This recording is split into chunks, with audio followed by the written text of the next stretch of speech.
त्रैलोक्य संपदाल्लेख समुल्लेखन वित्ते सच्चिदानंदरूपाय शिवाय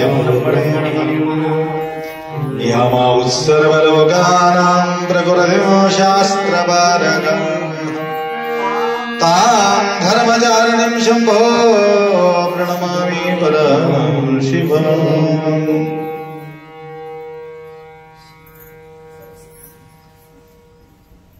यद्भासा भासते विश्वम् यस्सुखेनानुमोदते नमस्तस्मै गुणातीत विभवाय परात्मने। त्रिकालवंदनीय प्रातस्मरणीय पूज्य गुरुवर्यांचं स्मरण करू। सुक्षेत्राधिपती मन्मथ माऊली माऊलीच्या पावन सानिध्यात प्रतिनित्य श्रवण करत असलेले महासंधी तुम्हा सर्वांचा साक्षी स्वरूप शिवाचे स्मरण करून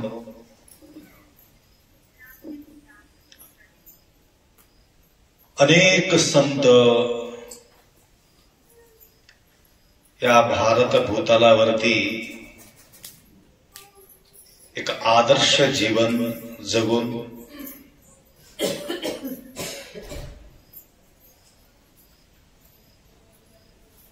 प्रभूशी प्रेम करून त्यांच्या जीवन कृतार्थ करून घेतलेले आहे। आतापर्यंत त्यांनी अनुभव केलेले जो वाणी वचनाच्या माध्यमातून किंवा अभंगाच्या माध्यमातून आपल्या समोर त्यांनी ठेवलेले आहे। कारण प्रत्यक्ष पाहून आपल्यासाठी त्यांना अनुकंपा येते। काही अनुकंपाच्या खाली नोकरी मिळतात। गव्हर्नमेंट सुद्धा अनुकंपग्रस्त असलेले व्यक्तींना फ्री नोकरी देत असतो। त्या प्रकारे आपल्यांना पाहून संताला सुद्धा कळकळी येते त्या गोष्टीची। म्हणून प्रत्यक्ष पाहून त्याने अनुभवून ते अभंग रचना केलेले आहेत। अशा प्रकारे अनेक अभंग आपण या ठिकाणी ऐकत आलेले आहोत।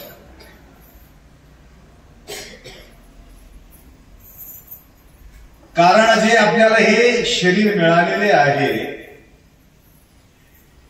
शरीरासोबत काही गोष्टी आपल्या भाग्यानुसार मिळालेल्या आहेत। सर्वांना सारखं देव प्रदान केलेले नाही। सर्वांना सारखं देव ठेवलेले नाही।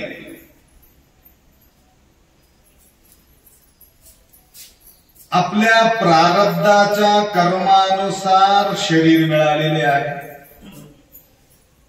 सौकर्य मिळालेले आहे, वैभव मिळालेले आहे, सुख मिळालेले आहे,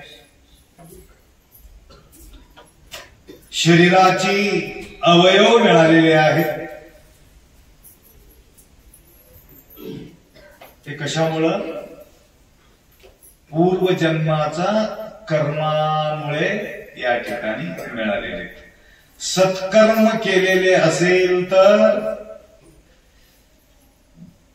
तो श्रीमंताचा पोटी जन्म घेतो। श्रीमंताचा पोटी जन्म घेऊन सुद्धा काही व्यक्तींना सुख मिळत नाही। सर्व गोष्टी असून सुद्धा तो परेशान आहे। सर्व प्रकारच्या सुख त्यांना मिळत असेल तर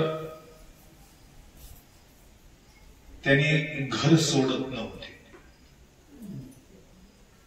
काही ना काही थोडा आतून असमाधान आहे। माझ्याजवळ एक मुलगा होता, म्हणजे आमच्या एरियामध्ये।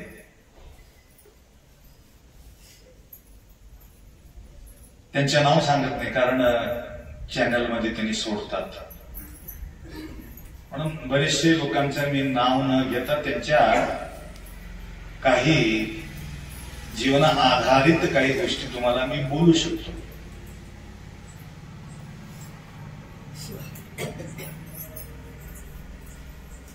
आई वडील म्हणायचं पुष्कळ, आप्पाजवळ जा, आप्पांचा काहीतरी ऐकून घ्या। फक्त त्यांच्या लक्ष होतं एक मोठा पदवी प्राप्त करून घ्या आणि मोठा श्रीमंत व्हावा। गरिबी परिस्थिती एक स्वप्न मोठं स्वप्न साकार करून घेण्याकरता रात्रंदिवस तो मुला मेहनत केल्या कारणाने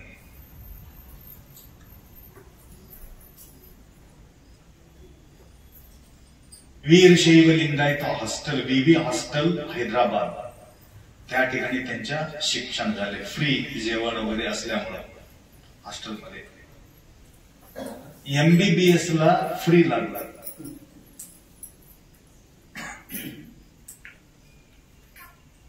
तरी MD MBBS सगळं झाल्यानंतर पैसा कमाई करायचं होतं आणि त्यांच्या भानगडी जास्त मी बोलू शकत नाही. अमेरिकेला गेले, नामवंत डॉक्टर, एवढा अफाट पैसा त्यांनी गोळा केला. पत्नी, मुलं, पैसा, सर्व गोष्टी त्या ठिकाणी असताना सुद्धा तो असमाधान नव्हते. तर नंतर तिथं सद्गुरू म्हणून एक गुरुजी आहे, जिग्गी महाराज, माहिती नाही की मला, अमरपूर अप्पा सारखं त्यांच्या दाढी वगैरे, बरेचसे अन्याय हे केला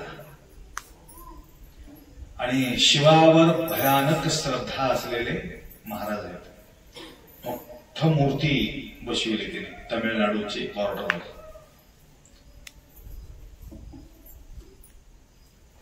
ध्यान धारणा वगैरे जास्त त्यांच्या मार्गदर्शन असतो. त्यांच्या संपर्कात गेले त्याने ध्यान करण्याकरता, साधना करण्याकरता. नंतर एक वेळ मला येऊन भेटले, अप्पा मी ध्यान धारणा करू लागलो. महाराजाकडे, महाराज तिकडे येतात, त्यांच्याकडे मी नाव नोंद केलेले आहे, मी साधना करू लागलो. त्याच्याशिवाय गत्यंतर नाही. सुविधामुळं समाधान मिळते म्हणून गॅरंटी नाही. किती बी पैसा असो, गडगंच संपत्त असो. परवा कोणीतरी बोलत होते, एवढा अगर्भ श्रीमंत व्यक्ती शरीर सोडला की नाही. अंबानी ग्रुपवाले कोणीतरी सोडले एक शरीर, त्यांच्या नाव मला आठवण नाही. सर्व सुविधा असताना त्यांना व्यवस्था करून घ्यायला पाहिजे होतं ना. आपल्या हातात काय नाही. तर पुढे हे जन्म मिळाल्यानंतर असंच तुम्हाला ज्या प्रकारे डोळं, नाक, कान, हात, पाय, हे शरीर छान आणि आता तुम्हाला ते मिळालेले आहे, या प्रकारे शरीर तुम्हाला मिळते म्हणून गॅरंटी नाही. बरेचसे आपण पाहतो, मतिमंद असलेले लेकराला घेऊन येतात, डोळं नसलेले येतात, हात नसलेले येतात, पाय नसलेले येतात, जन्मतः.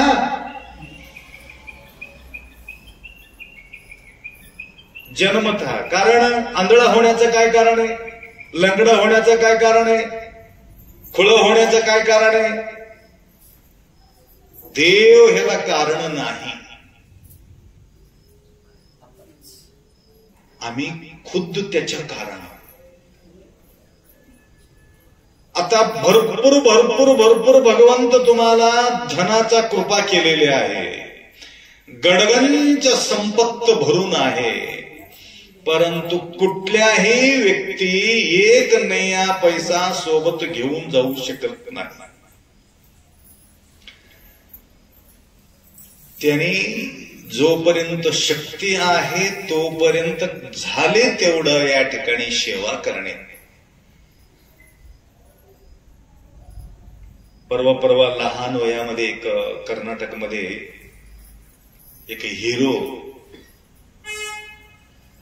पिक्चर बनविणारा, छोट्या वयामध्ये, काहीतरी नाव आहे त्यांचे, पुतीन कुमार की काहीतरी.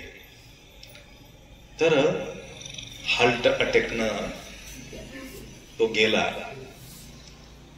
गेल्यानंतर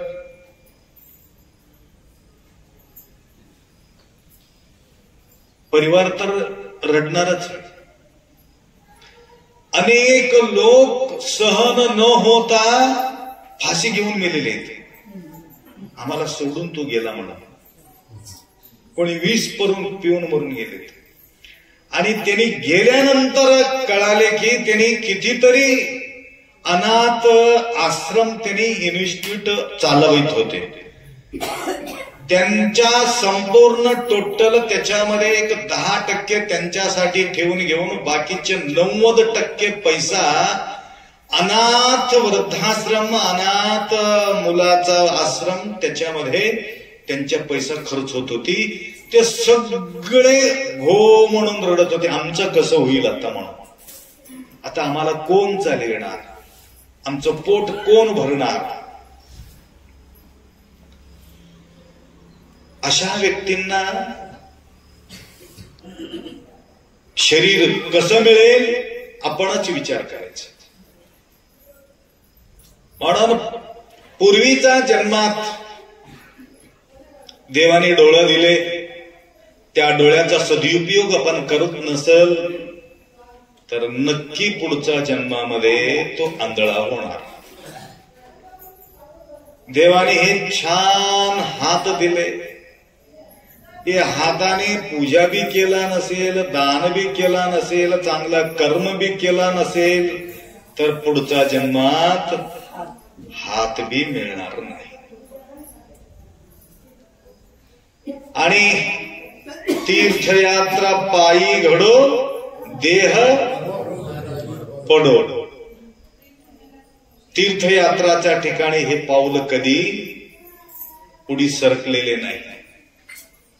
न जायच्या ठिकाणी हे पाऊल गेलेले आहे. म्हणून पुढच्या जन्मात पाऊल सुद्धा मिळणार नाही. म्हणून हे जे मिळालेले आहे असंच मिळते म्हणून पुढचं गॅरंटी नाही. हे आपल्या हातात नाही, आपला कर्म आपल्या हातात आहे.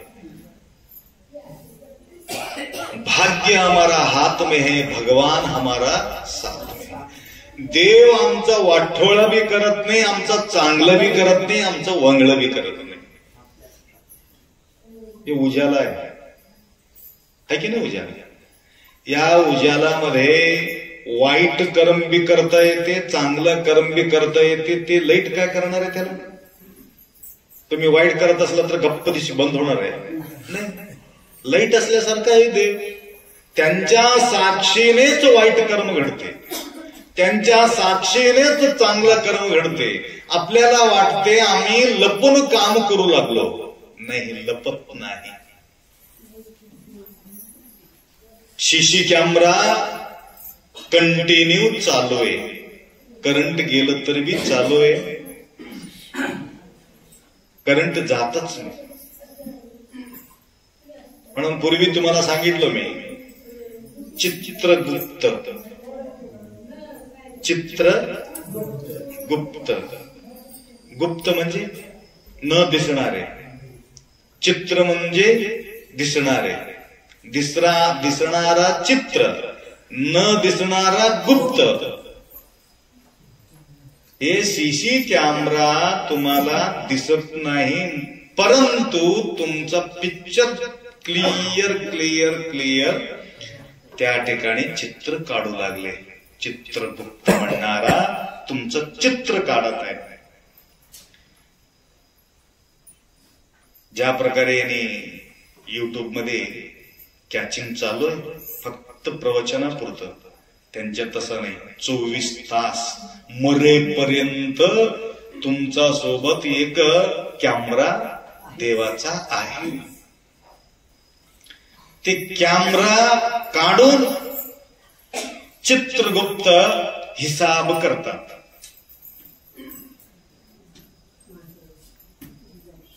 हिसाब करून सांगतात, हिसाब किताब. खुर्ची आणावं. हे लंगडे लोकांना वर येणं अवघड होऊन गेले. पुढल्या वर्षी त्याच्या बी सुविधा होईल. माय हिरेमेट माताजी पुढच्या वर्षी ते बी सुविधा होईल. किती लोक लंगडे आहेत. खुर्ची आणावं खालून. चित्रगुप्त. प्रत्येकांच्या चित्र गुप्त रीतीने चालू आहे. रेकॉर्ड. हे रेकॉर्ड कधी उघड पडणार आहे? हिसाब किताब सगळं कधी करतो आपण? दिवाळीला करतो. देव तसं करत नाही. जन्मल्यानंतर मरेपर्यंत हिसाब किताब चालू राहत नाही. त्यांचे लिहिणं चालू असते, परंतु संपल्यानंतर हिसाब किताब होते. हिसाब किताब करून नंतर देवाला सांगून टाकतात, न्याय करा यांची. आणि 100% करेक्ट न्याय करणारा एकमेव देव. दुसरा तेवढं करेक्ट न्याय कोणी करत नाही. तरी सुद्धा आपण सहज म्हणून दाखवतो. काय म्हणून? देवाजवळ न्यायच राहिला नाही बघा. सगळे देवाजवळ न्यायच राहिले नाही. तुझ्याजवळ फार न्याय आहे. कारण आपण काय गडबड केलो आपल्यालाच माहिती राहते, दुसऱ्याला काय माहिती राहते? या जन्मात आपण काही गोंधळ केला नसेल तरी सुद्धा प्रारब्ध कर्म जे आहे ना ते भोगण्यासाठी आपण या ठिकाणी आलेले आहोत. ते किती छान माणूस हो, त्याला असं हो का, कोणाला काही तकलीफ दिली नाही, कोणाला काही दुःख दिलं नाही, कोणाला त्रास दिला नाही, तसल्या माणसाला असा खतरनाक बेमारी कस काय, असं तसं आपण विचार करतो. तर हे प्रारब्ध कर्म आहे. प्रारब्ध कर्म, संचित कर्म, आगामी कर्म, त्रिविध कर्म असते. संचित कर्म जे आहे आपल्याला क्लिअरिटी करता येते. संचित कर्म म्हणजे जन्मल्यापासून करत असलेले जो कर्म आहे आपल्याला नाहीसं करून घेता येते. आगामी कर्म म्हणजे पुढे होणारा जो दुष्कर्म आहे तेही सुद्धा आपल्याला टाळता येते. जन्मल्यापासून आतापर्यंत दुष्कृत्य दुष्कर्म केलं तर त्याचा कर्म जाळता येते, काढता येते. परंतु पूर्वजन्म कृतम पापम व्याधी रूपेण बाधितम. पूर्वजन्म कृतम पापम, आताच्या नाही, पूर्वजन्मात कृतम पापम व्याधी रूपेण बाधितम. म्हणून ते भोग भोगावा लागतं. आली या भोगाशी. परंतु ते भोग भोगत असताना विचलित संत कधी होत नाही. कितीही दुःख आलं तरी सुद्धा तो दुःख समजून घेत नाही. न दुःखी झालेले संत, एअर कंडिशन मध्ये झोपलेले संत तुम्हाला आढळू शकत नाही. ज्ञानेश्वर माऊली काही एअर कंडिशन लावून झोपले होते? तुकाराम महाराज काही एअर कंडिशन लावले होते? काही मनमथ स्वामी एअर कंडिशन लावून झोपले होते? राम सीता लक्ष्मण काही एअर कंडिशन मध्ये होते? कारण हे प्रारब्ध भोगावंच लागते. ते भोगत असताना ते विचलित होत नाही, आम्ही भोगत असताना विचलित होतो. एवढाच फरक आहे.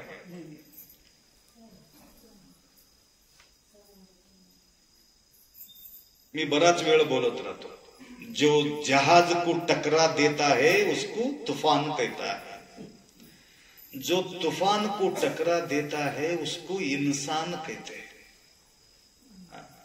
जहाजाला टक्कर दिलं, जहाज पलटी खाते हव्यानं. त्या हव्याला टक्कर देणारे संत आहे. म्हणून तो कधी विचलित होत नाही, कधी मागणी घातला नाही, कधीही देवाला शिकायत केलेले नाही. देवा हे काय भानगडी हो, कितीतरी दुःख हो, असं म्हणून कधी हाहाकार देवासमोर तो केलेले नाही. उलट काय मागितले, देवा तुला काय द्यायचं असेल तर आम्हाला दुःखच दे, दुःख दे म्हटले ते. ಅತ್ತಲಿತ್ತ ಹೋಗದಂತೆ ಹೆಳವನ ಮಾಡಯ್ಯ ತಂದೆ, ಸುತ್ತಿ ಸುಳಿದು ನೋಡದಂತೆ ಅಂಧಕನ ಮಾಡಯ್ಯ ತಂದೆ, ಮತ್ತೊಂದು ಕೇಳದಂತೆ ಕಿವುಡನ ಮಾಡಯ್ಯ ತಂದೆ, अन्य विषयಕ್ಕೆ ಎಳಸದಂತೆ ಮಾಡಯ್ಯ ತಂದೆ. काय म्हटलं वचन कळालं का? ಅತ್ತಲಿತ್ತ ಹೋಗದಂತೆ ಹೆಳವನ ಮಾಡಯ್ಯ ತಂದೆ.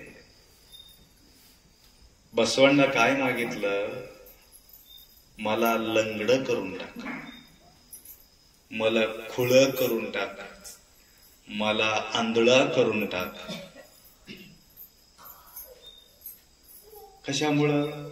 त्यांनी म्हटलं आंधळा कधी कर, दुसरा वाईट दृश्य ज्या वेळे माझा नजरेत पडू नये त्यावेळे पुरतच आंधळा कर, पुरा आंधळा नाही. ज्यावेळे मी तुला पाहत असतो त्यावेळे फुल्ल उघड ठेव, बॅटरी पॉवरफुल ठेव. मत्तोंदु केळದಂತೆ, मत्तोंदु म्हणजे वेगळे प्रकार जे ऐकू येते, फक्त संत वाणी मला ऐकू यावे. दुसरं विचलित होण्यासारखा जो शब्द आहे ते शब्द माझा कानात पडू नये. मत्तोंदु केळದಂತೆ, त्यावेळेला मला भैरा करून टाक. पाऊल वाईट कर्म करता वेळेस पाऊल माझा साथ देत असेल तर त्यावेळेला माझा खुळ करून टाक. बाकीच्या वेळेला व्यवस्थित ठेव. अवघड गोष्टी ज्या वेळे होत असते अवयवापासून त्यावेळे मात्र मला सावध ठेव, असं म्हणून मागणी घातली. म्हणजे अक्कमादेवी तर असं सांगितले, बराच वेळ मी बोलतो ते महादेवीचं वचन, मला आवडतं वचन.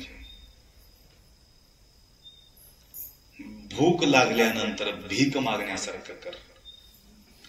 ज्यावेळे भीकाला निघालो त्यावेळे कोणीही वाढू नये त्या प्रकारे कर.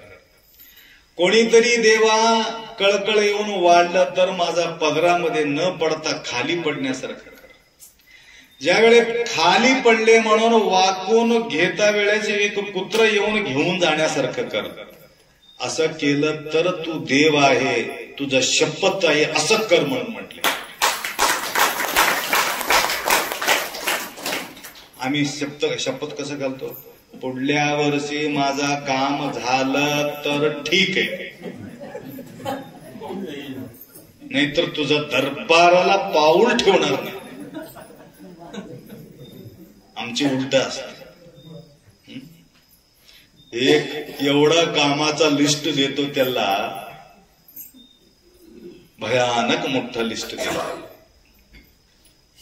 लिस्ट बघून मन्मथ स्वामी परेशान होऊन जातो. तरी सुद्धा गुप्त रीतीने तुमचा सर्वांचा सेवा माऊली या ठिकाणी करत आहे. परंतु आज हे विषय घेण्याचे एकमेव कारण आहे, माझा अभंग अजून सुरू झालेले नाहीये. तरी सूचना म्हणून या ठिकाणी पूर्वी तुम्हाला हे दोन गोष्टी बोललो. मृत्यू असोनी सिरी, सुख मानती संसारी, काय म्हणावे तुम्हाला, ऐसा कैसे मूड झाला. बघा किती सुंदर.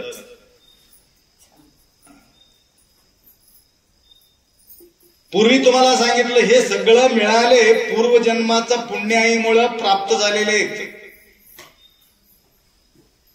सुख मिळालं आमचं पुण्याईमुळे मिळालं, दुःख मिळालं आमचा पापामुळे दुःख मिळालेले आहेत. पापाचा भोग दुःख आहे, पुण्याचा भोग सुख आहे. ते पुण्यमासाद्य सुरेंद्रलोकम् अस्मिन्ति दिव्यान्ति विदेव भोगान् ते त्वम् भुक्त्वा स्वर्गलोकम् विशालम् क्षीणे पुण्यम् मृत्युलोकम् विशन्ति. भगवद्गीतामध्ये सांगितलं, ते पुण्यमासाद्य सुरेंद्रलोकम् अस्मिन्ति दिव्यान्ति विदेव भोगान् ते त्वम् भुक्त्वा स्वर्गलोकम् विशालम् क्षीणे पुण्यम् मृत्युलोकम् विशन्ति. मृत्यूलोक म्हणजे दुःखाचा लोक आहे, स्वर्गलोक म्हणजे सुखाचा लोक आहे. स्वर्गलोक कुठं आहे, मृत्यू कुठं आहे? स्वर्ग वरी नाही, स्वर्ग या ठिकाणीच आहे, नरक बी या ठिकाणीच आहे. स्वर्गात राहणारे लोक बी सुद्धा मला मिळत राहतात, नरकात राहणारे सुद्धा लोक मला आढळतात. अति दुःखी रडत राहणारे जे लोक आहेत ते कुठं आहे? नरकात आहे. हमेशा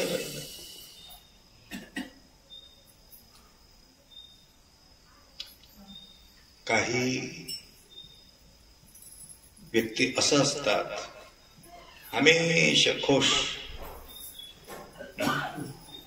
खुशीत राहणारे स्वर्गात आहे, दुःखात राहणारे नरकात आहे. वैभव बी जे मिळालेले आहे पुण्याचा प्रभावामुळे आम्हाला वैभव मिळाले.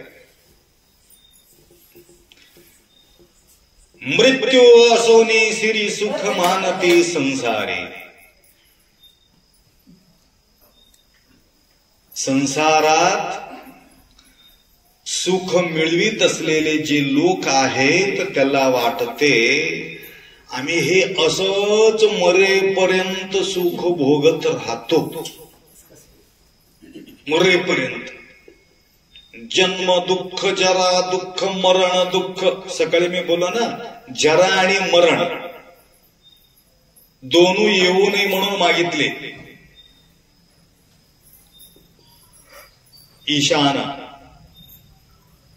ईशान देव म्हणून एक भक्त होऊन गेले. त्यांनी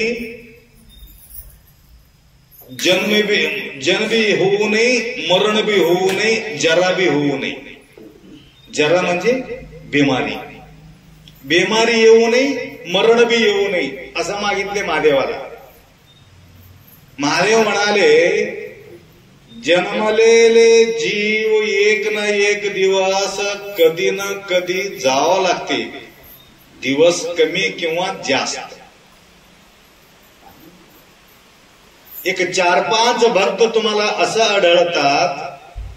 एक मार्कंडेय मुनी तुम्हाला आढळतो, आणि आता ईशान देव जे तुम्हाला बोललो यांची एक हिस्ट्री तुम्हाला पाहायला मिळते.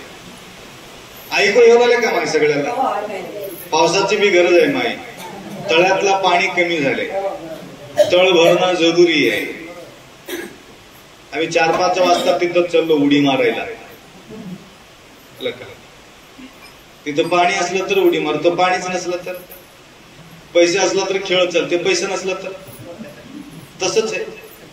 पाणी असलं तर खेळता येते, पाणी नसलं तर खेळता येते. खिशा भरून असलं तर खेळता येते, खिशा खाली झाले तोंड वंगळ करून येते, परेशान होऊन जाते. सुख मानती संसारी. त्या संसारात असलेले व्यक्ती एवढा सुख मानतो, हे सुख शाश्वत नाही यांच्या लक्षात येत नाही. म्हणून मृत्यू असोनी सिरी सुख मानती. बघा, अनंत भानगडी असलेले व्यक्ती राजा जनकाजवळ बी सुद्धा गडगंज संपत्त होतो. राजा जनक, सीतामाताचे वडील, राजा जनकाजवळ एवढं गडगंज संपत्त होतं. परंतु जनक राजा त्या पैसाला अटॅचमेंट नव्हते.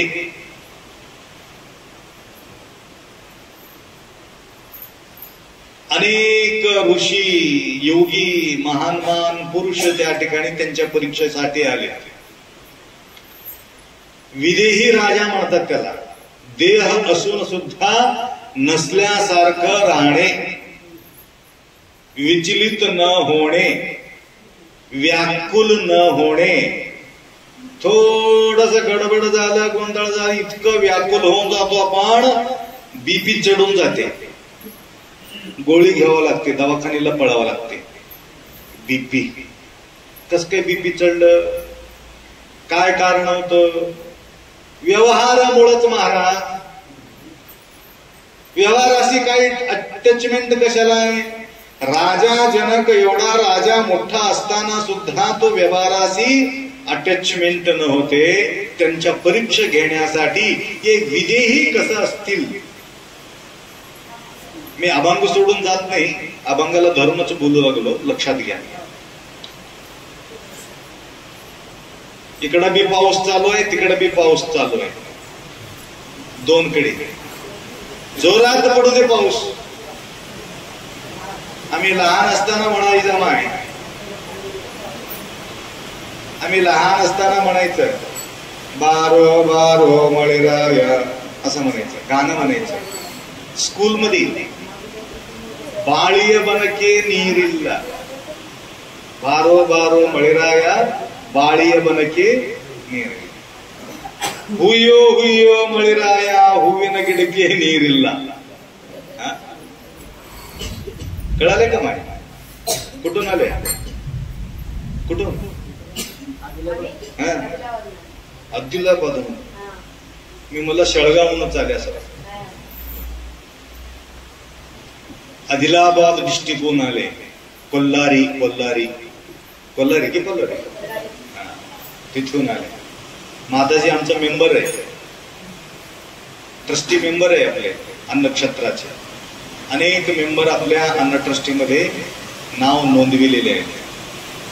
मी म्हणत होतो, पावसाला म्हणत होतो, कापसाला पाणी नाही पडो पडो म्हणून मराठीमध्ये ते शब्द आहे.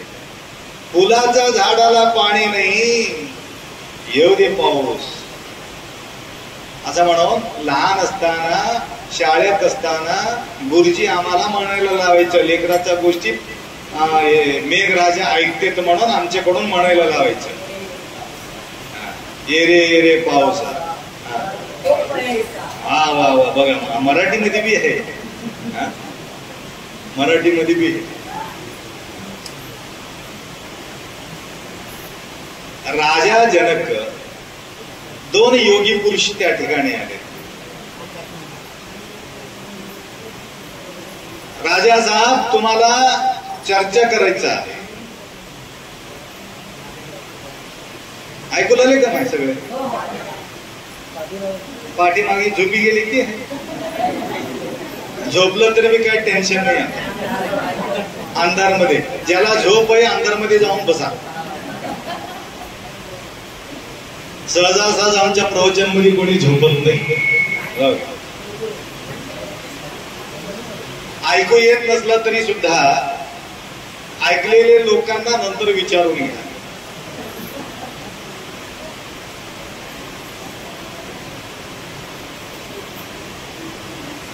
हे बाहेरचं तृप्ती आहे, हे आतलं तृप्ती आहे, ते बाहेरचं तृप्ती आहे.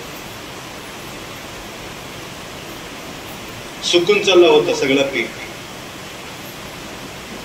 माऊलीला सगळं काळजी आहे, आम्हाला काय? मनमत करे आमचा चिंता म्हणल्याने काय झालं? लांब ठेवायची.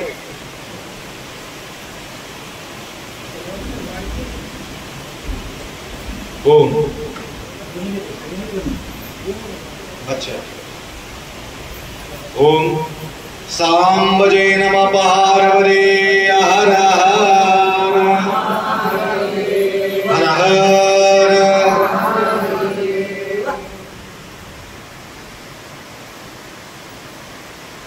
वैभव असताना वैभवाला अटॅचमेंट कसं राहतात कसं राहत नाही त्याबद्दल तुम्हाला बोलत आहे. राजाला काही कमी नाही,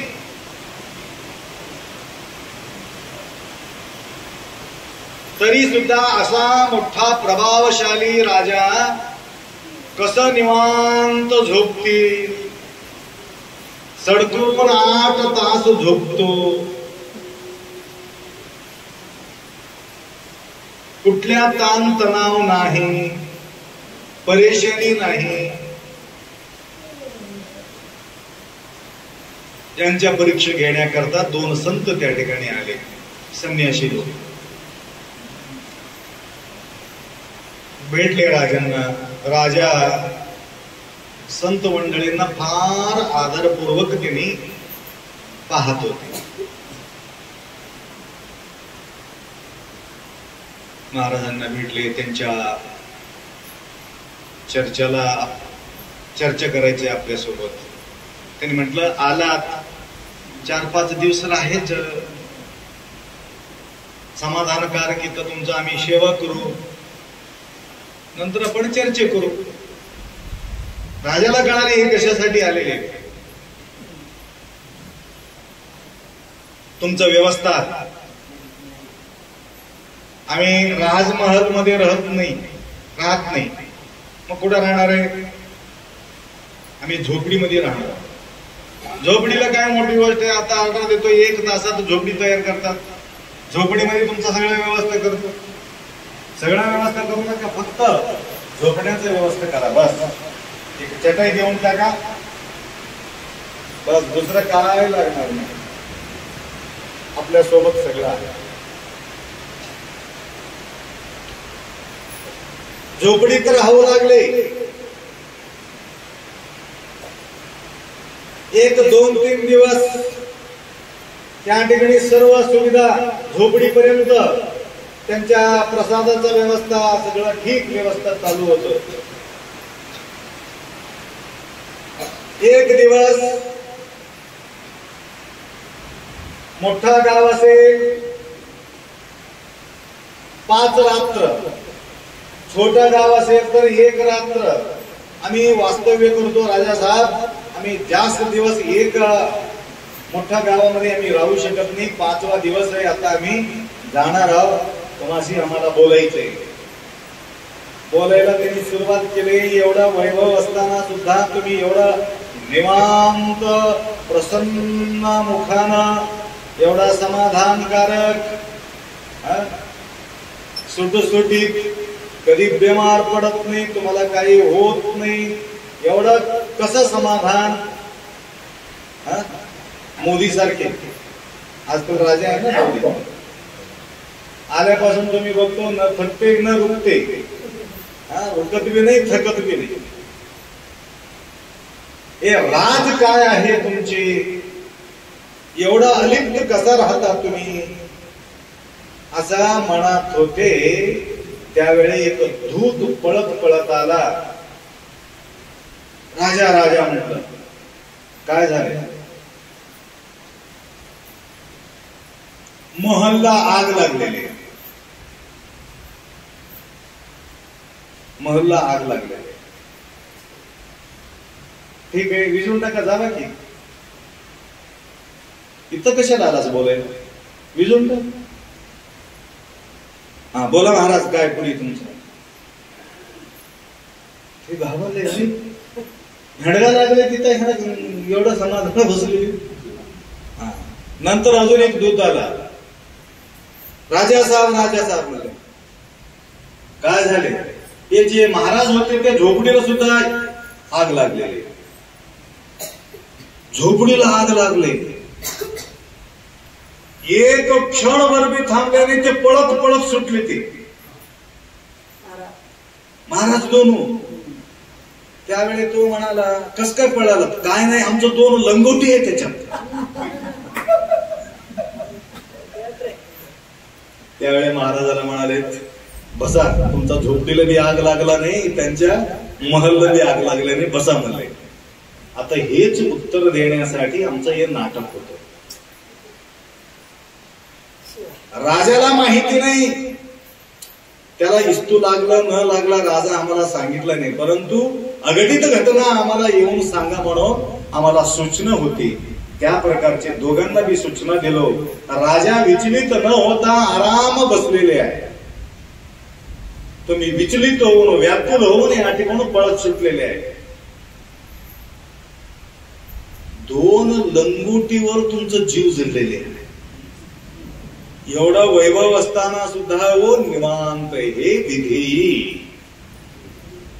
अटॅचमेंट न होणे म्हणजे विधेयी. अशा व्यक्ती आत्मस्वरूप आत्मा को देखो परमात्मा का याद करो, आत्माला निरीक्षण करणारे लोक आहेत. म्हणून वैभवशाली लोक असा समजून घेऊ नये की हे वैभव मरेपर्यंत राहणार आहे, मेल्यानंतर आमच्या सोबत येणार आहे. हे चुकीचं गोष्ट आहे. म्हणून मृत्यू हसोनी सुरी सुख मानती संसारी, काय म्हणावे तुम्हाला कैसे मूढ. मूढ कोणाला म्हटले? न कळणारा व्यक्तीला मूढ म्हणतात. न कळणारी व्यक्तीला. कळत असलेल्या व्यक्तीला मूढ म्हणत नाही. क्वचित लोकांना कळते हे गोष्टी. वैभव शाश्वत नाही म्हणून क्वचित लोकांना कळते.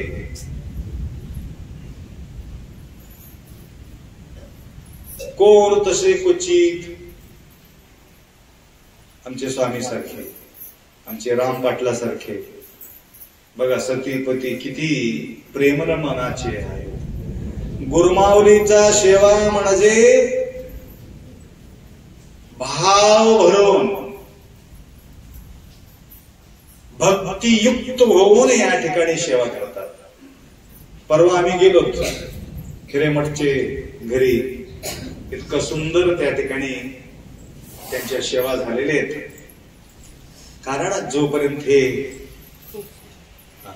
चौकस पाऊस येवलेले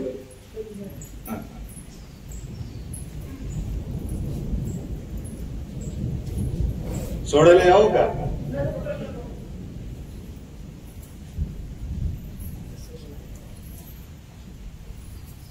तर आपल्या या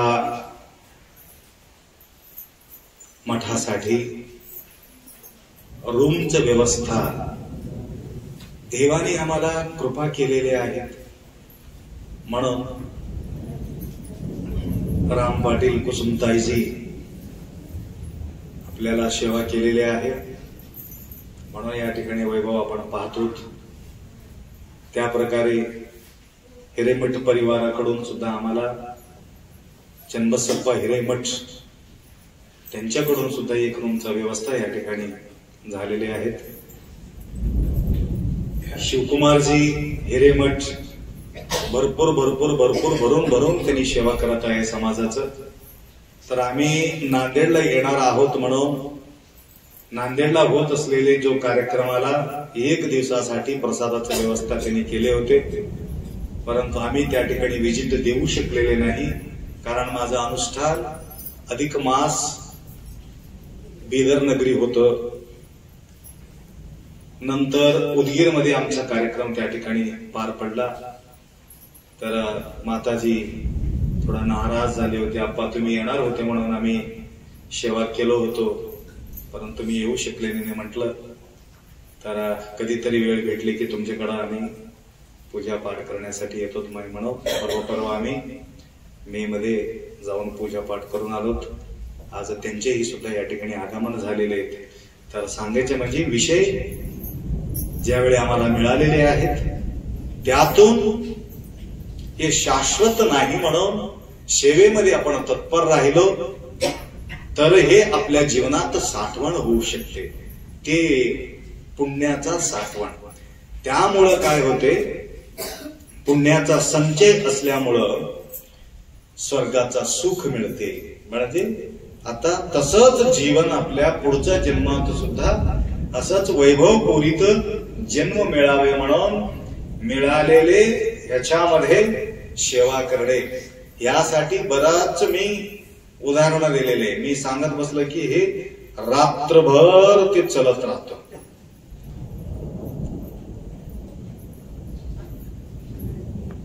वेळाचा अभाव आहे या ठिकाणी, अंधार बी आहे, अवघड होतील म्हणून पुढचं जो ववी आहे काय पुढे, मृत्यू असोनी सिरी सुखमानती संसारी काय म्हणावे तुम्हाला ऐसा कैसे मोड झाला. म्हणजे आता तर आपण ऐकल्यानंतर तर सावधान व्हावं. ऐकायचं अगोदर चाललं काहीतरी घडलं. माऊली म्हणतो आता तरी तुम्हाला सावधान होणं जरुरी आहे. उरलेले जो आयुष्य आहे ते आयुष्यात सत्कार्य घडावं, सेवा मिळावं आणि सुधरून घ्यावं. आणि अंतरणा पकडल्यावर आपण या ठिकाणी सेवा करू शकत नाही. बघा एवढं वयस्कर असताना सुद्धा पैरे चढून यायचं बी मुश्किल आहे, तरी सुद्धा चढून चढून इथपर्यंत येऊन या ठिकाणी त्यांनी बसलेले आहे. तर ह्याचे बी मार्ग आपण शोधून काढावा लागते. कारण आम्ही पूर्वी 2च रूम काढले होते. येणाऱ्या भक्तांना टेंट घालून या ठिकाणी बसून टाकावा, आम्ही रूम मध्ये आराम झोपावा म्हणून मी विचार केला. नंतर मला त्या झोप कसं येईल, तुम्हाला सगळ्याला बाहेर घालून मी मध्ये झोपण कशी. नंतर मला वाटलं हे असं जमत नाही आप्पा.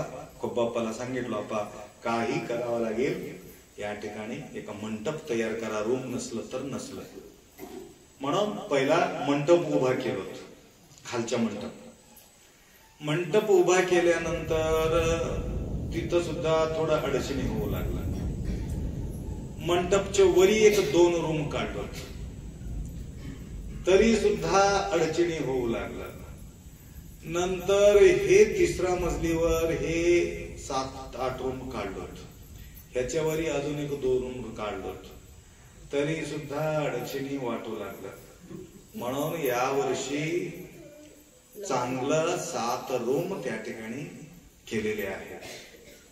तरी सुद्धा रात्री अजून कमी पडलं. आता मी वरी तर टीण मारले, आता वरी तर घेऊन जाऊ शकत नाही. असं बांधत गेलो तर आभाळाला टचिंग होईल, नाहीतर एरोप्लेन येऊन तुम्हाला टक्कर देते. भक्तगण काही सरत नाही, एवढा संख्या आहे. म्हणून वाढो लोकी सदाचार सद्विद्येचे बळीवार, हो सर्वत्र साचार. म्हणून सावध करण्याकरता संतांनी आम्हाला सूचना दिलेली आहे. अजून काय उर्वरित जो शब्द आहे उद्याचे दिवस आपण मंथन करू, चिंतन करू.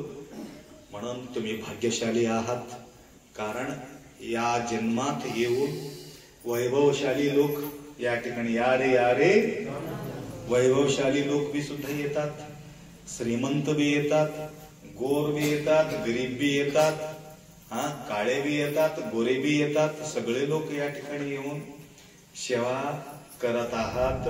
हे सेवाचा सद्बुद्धी येणं म्हणजे हे पुढच्या जन्माचा तयारी आहे. लक्षात आलं का? ಕೊಟ್ಟಿದ್ದು ತನಗೆ ಬಯಚಿಟ್ಟಿದ್ದು ಪರರಿಗೆ ಕೊಟ್ಟಿದ್ದು ಕೆಟ್ಟಿತೆನ ಬೇಡ ಅದು ಮುಂದೆ ಕಟ್ಟಿದ್ದ ಬುದ್ಧಿ ಸರ್ವಜ್ಞ. ಕೊಟ್ಟಿದ್ದು ತನಗೆ बयचिट्टिದ್ದು ಪರರಿಗೆ. जे आपण सेवा करतो, जे आपण अर्पित करतो, समजून घ्या तुमच्या आयुष्यातील तो गाठोडा आहे. सेवा केलेली सेवा न करता गाठ घालून बांधून जे ठेवलेले आहे ते दुसऱ्याचं आहे, तुमचं नाही. जे अर्पित केलेले आहे तुमचं सोबत येणारे गाठोडा आहे. बांधून ठेवलेले तुमच्या सोबत येत नाही, दिलेले तुमच्या सोबत येते. ಕೊಟ್ಟಿದ್ದು ತನಗೆ ಬಯಚಿಟ್ಟಿದ್ದು ಪರರಿಗೆ ಕೊಟ್ಟಿದ್ದು ಕೆಟ್ಟಿತೆನ ಬೇಡ. अरे एवढं दिलो वाया गेलं वाया गेलं म्हणून रडत बसायचं नाही. कोणीतरी तुम्हाला बुडून बी टाकला समजा, बरेचसे लोक आजकाल काय म्हणतात त्याला, बुडबुड्या बुडव्या, कोणीतरी बुडव्या बी तुम्हाला सापडलं, कोणीतरी बुडव्या बी तुम्हाला सापडलं, समजून घ्यायचं तो आपला गटोडा पक्का आहे. परंतु ज्यांना बुडून घेतला त्यांना तर भोगावंच लागते. कारण त्यांच्या घरी बैल होऊन, म्हैस होऊन, गाय होऊन त्यांच्याजवळ सेवा करावा लागते. म्हणून काशी जगद्गुरू कथा सांगितली बघा माय, त्या सिद्धांत शिखामणीमध्ये ते दूध चोरला होता म्हशीचं, ताक की दही चोरला होता, ताक चोरला होता, ते थोडा ठेस लागला, पडला, म्हैस मळाली म्हणे, तेवढ्याला एवढं, एवढ्याला केवढं म्हणून म्हटलं. ते म्हैस पहिल्या जन्मामध्ये काहीतरी थोडस काहीतरी केले होते म्हणे, दूध चोरले होते, म्हैसच ताक चोरले होते पहिल्या जन्मात. यांना मोठा गटोडा घेऊन चालला होता, मी फक्त ताक चोरलं तर म्हैस होऊन याच्या गरीबी जन्म देऊन ताक, दूध, तूप सगळं त्याला देवलं व्याजा सगट. परंतु ह्यांना पूर्ण घर बर्बाद करून सोडून हे घेऊन चालले, मी तेवढं चोरलं तर एवढं घडलं, एवढं चोरलं तर किती घडतील असं म्हणून ते उद्गार केले म्हणे, म्हैस म्हटले. म्हणून जे आपल्यापासून आपण कोणाला तरी दिला असेल, किंवा लग्नासाठी घेतला असेल, किंवा व्यवहारासाठी घेतला असेल, किंवा त्यांच्या अडचणीसाठी घेतला असेल, ते परतून आला नसेल तर टेन्शन घ्यायचं नाही. No tension no problem. कारण तुमचा धर्माचा गाठोडा तो तयार झाला. टेन्शन घेत घेत बसू नये. एक भावाने माहिती नसल्यासारखं एक व्यक्तीला 3 रुपये की 4 रुपये शेकडाना पैसा दिला. सांगितले आमच्या भावाला सांगायचं नाही, आमच्या आईला सांगायचं नाही, आमच्या वडिलाला सांगायचं नाही, कोणाला कळू देऊ नको म्हणले. कोणाला सांगायचं गपचूप. ते पहिला त्याने महिन्याला दिल्यासारखं त्याला अजून त्याने नंतर, भाऊ तुम्हाला करेक्ट मिळाले की नाही पैसे? हो, फार इमानदार माणूस आहे तुम्ही. हा ठीक आहे, अजून थोडा पैसा लागते मला, काय करायचं? ठीक आहे, किती लागते? मला तसा लागते 4-5 लाख रुपये. परंतु तुमच्या जवळ किती आहे? त्याने म्हटलं माझ्याजवळ थोडं सोनं आहे, चांदी आहे, सगळं विकून टाकून तुम्हाला पैसे मी देतो, परंतु महिन्याला मला द्यावं लागतं. तर त्याने काय केलं, 1-1.5 लाख रुपये देऊन टाकला. बायकोचं सोनं पिणं सगळं विकून. बायकोला सांगितलं हे बँक मध्ये ठेवतो, उघड चोर वगैरे शिरले तर परेशान होऊन जाते असं म्हणून देऊन टाकला. आणि दिल्यानंतर 1 महिन्याच्या नंतर तो आला, द्या. काय द्या? घेतलेले माणूस काय म्हणला, काय द्या? काय द्या? व्याज द्या. कशाची? घाबरला तो. कशाची? कसं हो? मी तुम्हाला 1.5 लाख रुपये दिलो की. केव्हा दिल्या?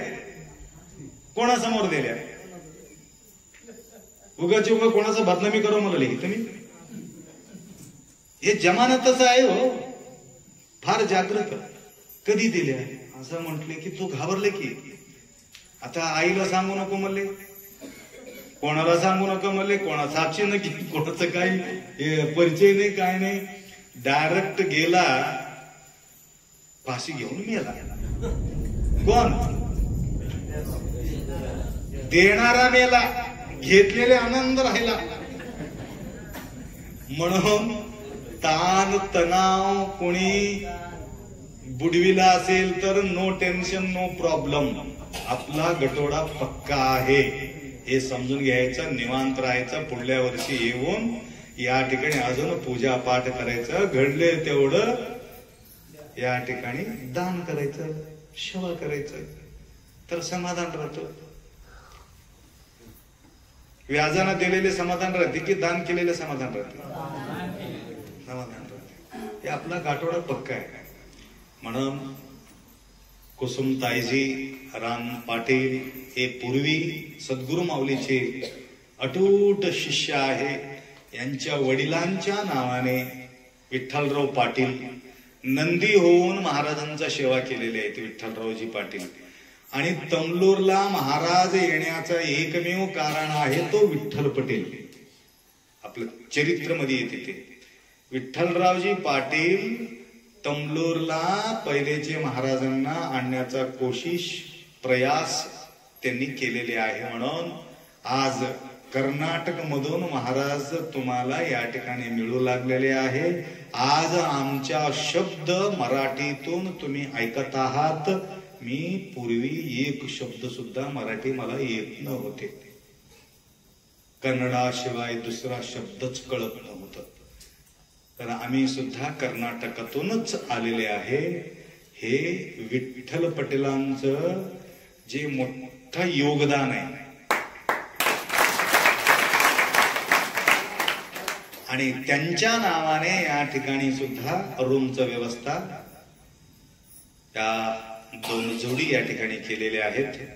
तसे अनेक भाविक भक्त या ठिकाणी आमचा सेवा केलेली आहे. हे अमर राहणारा चीज आहे, अमरत्व प्राप्त होत. म्हणून इथं येणाऱ्या भक्तांनी किती आनंद वाटत असेल. देवो न देव नाराज व्हायचं नाही. आपल्याला वाटते अजून वाढवावा, अजून सुविधा करावा, आम्हाला असं वाटते. प्रत्येक गोष्टी या ठिकाणी खरेदी करून आणावं लागतं. अंतरणं पांघरणं एक टेन्शन आहे का? सगळे गोष्टी या ठिकाणी आपल्याला करावं लागतं. परंतु एक 2-3 वर्षापासून आम्ही कोणाचाही कॉन्टॅक्ट करत नाही. आमचा फोनच लागत नाही. रेमेट माय फोन लागला का? लागत नाही. न लागलं तरी सुद्धा भक्तांच्या आगमन या ठिकाणी होत आहे आणि सेवा करण्यामध्ये ते तत्पर आहे. एक दिवस बी खंड नाही. दर दिवस बगर कॉन्टॅक्ट करून या ठिकाणी गुरुमाऊलीचा वास्तव्य प्रतिवर्ष राहणार आहे. म्हणून या ठिकाणी येऊ लागले. तेवढंच नाही, पहिले काय करत होते माहिती, सगळ्याला कॉन्टॅक्ट करून आज तुमचं पूजा आहे, आज तुमचं प्रसाद आहे, घडले तेवढं तुम्ही घेऊन या असं म्हणून नाव नोंद करून तिकडं गोळा करून एक भयानक मोठं ताणतणाव होतं. आता तसं नाही. त्या मनमथ स्वामीला सांगितलं, बघ सगळं काळजी तुझ्या हातात आहे, माझ्या हातात काय नाही. म्हणून एकमेव व्यक्ती या ठिकाणी आपला सेवा करत आहे. त्यांचे विचार आहे, आप्पा माझा नाव सांगू नका, तुम्हाला बिलकुल काही कमी पडू देणार नाही. असं सांगणारा कोण आहे? मनमथ माऊलीच असं सांगतात, दुसरं कोणी सांगत.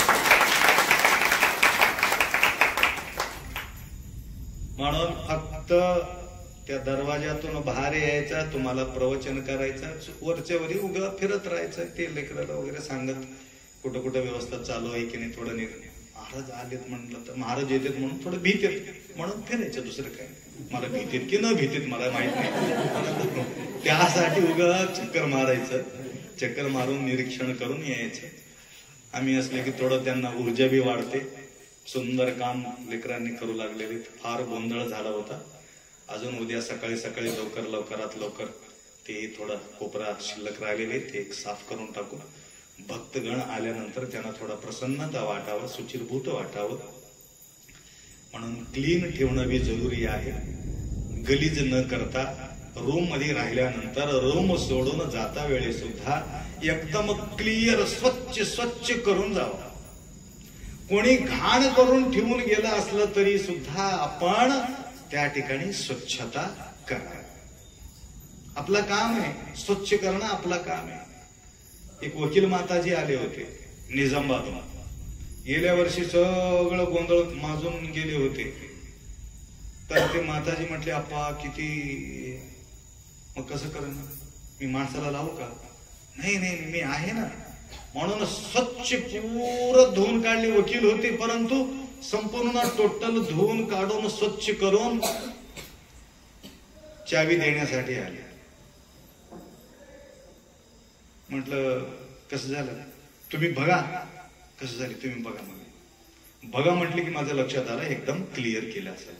तरी सुद्धा त्यांच्या समाधानासाठी चेकअप करण्यासाठी गेला नाही, त्या माताजीचा समाधानासाठी मी त्या ठिकाणी गेलो. तर इतकं क्लिअर ठेवलेले होते, स्वच्छ ठेवले होते. म्हणून या ठिकाणी आज मुक्काम करणारे जे भक्त आहेत, सगळ्यांना रूमची गरज आहे. आपल्या मठ म्हणजे महाराजाचा मठ नाही, हे मठ तुमचं आहे. लक्षात आलं का? तर जाता जाता स्वच्छ नसलं तरी सुद्धा स्वच्छ करून क्लिअर करून चावी देऊन जा. नाहीतर आखरीला माय ऐकलं नाही का, आखरीला मला स्वच्छ करावं लागते. मी तमलूर मध्ये स्वच्छ केलो म्हणून तुम्हाला सांगू लागलो. मी पाणी धरलो, पैलवान हनुमंतरावजी पैलवान धुवून टाकलं. पहाटे 4 वाजता सार्वजनिक संडास रूम आणले होते आम्ही 10. पूर्ण टोटल 2 तास, 4 वाजल्यापासून 6 वाजेपर्यंत पूर्ण क्लिअरिटी करून टाकलं. 2-3 वेळ बोललो मी हे गोष्टी. धुयाला काय, म्हणून स्वच्छता असणं जरुरी आहे. स्वच्छता बाळगा आणि क्लिअरिटी ठेवा, एवढा अपेक्षा व्यक्त करतो. आणि हेही सुद्धा तुमच्या पुण्याचा भागीदारी होणार आहे, स्वच्छ करणारी सुद्धा. स्थानशुद्धी सद्गुरु माऊलीचा स्थानशुद्धी केलं तरी सुद्धा त्यांना भरपूर पुण्य मिळते. जे हे होते बघा, मातंग ऋषीचं आश्रमामध्ये शबरी माहिती नसल्यासारखं ऋषी लोक ज्या ज्या ठिकाणी फिरत राहते त्या त्या ठिकाणी ती काटा वेचून बाजूला ठेवायचा, दगड वेचून बाजूला ठेवायचा, ठेस बी पोहोचू नये आणि काटा बी मोडू नये. बराच वर्षी केल्यानंतर मातंग ऋषीला कळाला हे एवढं स्वच्छ कोण करतात, कोण आहे ते. बराच वर्षाच्या नंतर कळाला एक माताजी सेवा करू लागलेले आहे. त्या दिवशी लवकरात लवकर उठले, त्या माताजीला भेटले. काय तुमचं सेवा करावं म्हणून एवढंच अपेक्षा आहे, दुसरं काय नाही. तू एवढा सेवा केलेली आहे ना, आणि माझं तर वय झालेले आहे, आता मी शरीर सोडणार आहे, परंतु हे आश्रमाचा स्वच्छ करण्याचं काम तुला लागणार आहे. परंतु हे झोपडी साफ करत राहा. एक दिवस गुरुवर्यांचा स्थानाचा शुद्धी केलेले पुण्य तुला एक दिवस तुम्हाला लाभणार आहे. आणि तुला हुडकून देव येणार आहे. तू देवापर्यंत तुला जायचं नाही, देव तुझ्यापर्यंत येणार. म्हणून राम शोधत शोधत शबरीपर्यंत आला. अनेक लोक वाट पाहत होते, त्यांच्याकडे तो गेला नाही, परंतु शबरीकडे येऊन दर्शन देतो, डोक्यावर हात फिरवितो आणि त्यांच्या गोड बोर न होता आनंदपूर्वक ते स्वीकार करतात. म्हणजे भक्तीचं रस भरलेले जो बोर त्याने खाल्लेले तुम्हा सगळ्यांना माहिती आहे. म्हणून स्थानाचा शुद्धी ठेवा, तेही पुण्य तुमच्या पदरात पडावं एवढा अपेक्षा व्यक्त करतो. वेळाचा अभाव आहे, 2 शब्द या ठिकाणी विराम करू. सांब जय नम पार्वते हर हर हर हर